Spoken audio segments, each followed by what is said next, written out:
Hi, welcome back to Show and Sell. My name is Scott. Summer in the South, well, let's just say it's a very difficult time to both go to and have yard sales.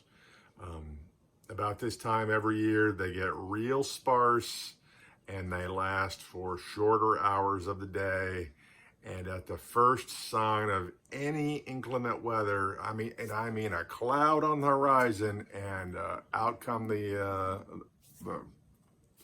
tarps, and down goes the garage door, and that's all she wrote. There were a few.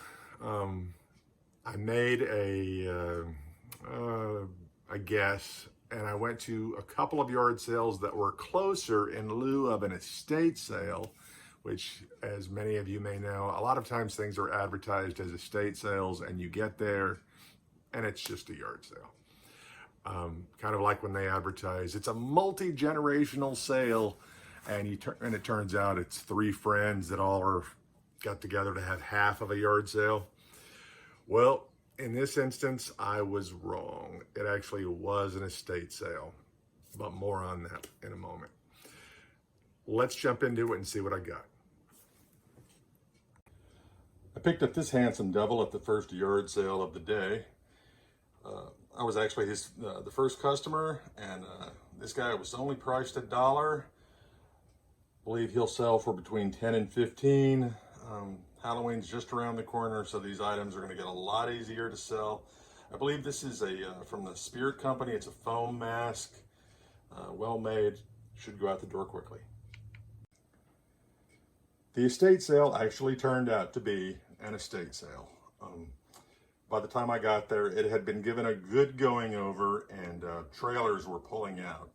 They were down to the furniture, big pieces. So don't know what I missed out on, but I did pick up a few items.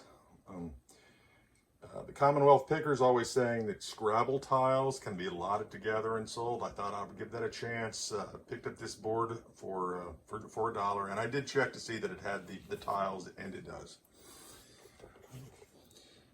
Cookbooks were marked at 50 cents, so I picked up 10. The first book that I saw was this copy of Bell's Best 3. I've sold Bell's Best, the first in the series, for I believe it was $26 or $28. So I knew I would be safe if I just got that.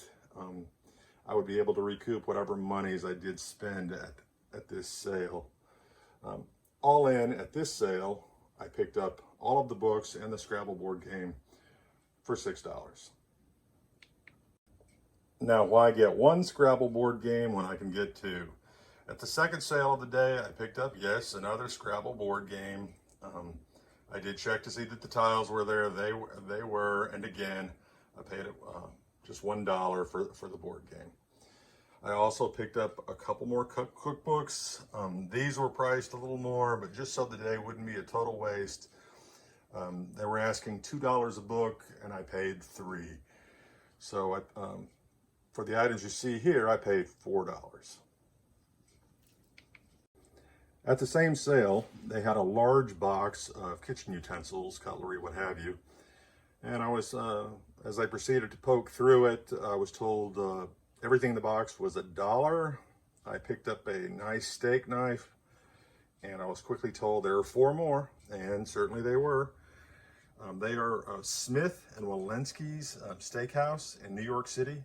A set of 4 serrated steak knives.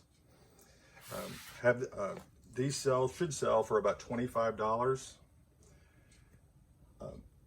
Have a set of 4 Chicago cutlery steak knives. I believe these should sell between $15 and $20.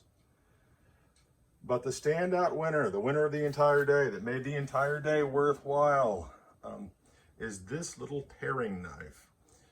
Pardon me for my horrible pronunciation, but it is Wüsthof, Solingen, Germany. Made. It is a very expensive little paring knife. There are comps on eBay for $50, $54, $60. I believe there's one for $75, but it has the sheath. In any event, that little baby is going to make the entire day very profitable.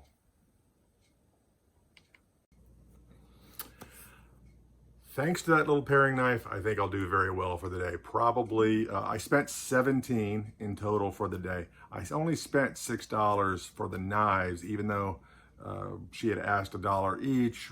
We agreed on 6, so I only spent $10 at her sale, 4 at the previous yard sale, and $1 for the mask. So 17 all in.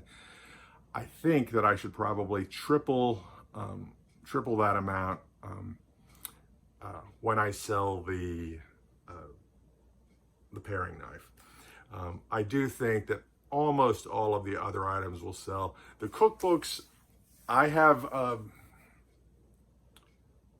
while I do and will continue to purchase cookbooks, I don't have quite the luck that some resellers do with cookbooks. Now, perhaps that's because I priced them too high. But for every lot that I buy, I sell a couple. Now, in the case of a Bell's Best, you only have to sell that one to more than pay for the rest, and then you can lot them, you can keep them, you can lower your price, what have you. In my area, it was not very crowded this weekend at the sales themselves, because there is a flea market that goes on every month called First Monday. It is a very old flea market. It started, historically, it was when farmers in the area would bring their livestock and produce to the courthouse steps to trade on the first Monday of every month. As it has grown over the decades, they finally moved it to the fairgrounds, and it is just mammoth. It's one of the biggest flea markets in the South. I have not actually been for a number of years, but I will probably try and make it later in the fall. Even though I thought of going today, it's just simply too hot to fight the traffic, fight the crowds, and drive there and back. But stay tuned. I'll hit it at some point. How are the sales in your area? Have they dried up? Have the crowds thinned out a little? Has it hurt you? Has it helped you? Have you found any good sales as a result of? Go down to the comments and let me know. While you're down in the comments, you'll find the name of 2 stores in my description, 2 eBay stores. You will find some of the items from today's video as well as my previous videos listed. There might be something you're interested in. Take a look. If you know anything about the items in today's video, let me know in the comments below. What'd you think? Would you have picked these items up? Would you have left them? Would you have kept on walking? What's your experience with Scrabble tiles? I'm really curious about that. I kept hearing about it, and then I bought the 2 boards and comped them when I got home, and I'm not sure if what I was hearing was entirely accurate, but let me know. While you're down there, hit like if you like this video, hit like if you didn't like the video, and again, go down to the comments and let me know. It's the only way I'm going to learn. I really like showing these videos to you. I hope you'll follow me. Click that notification bell if you'd like to be notified of future videos. Thanks for watching. My name is Scott. We'll see you next time.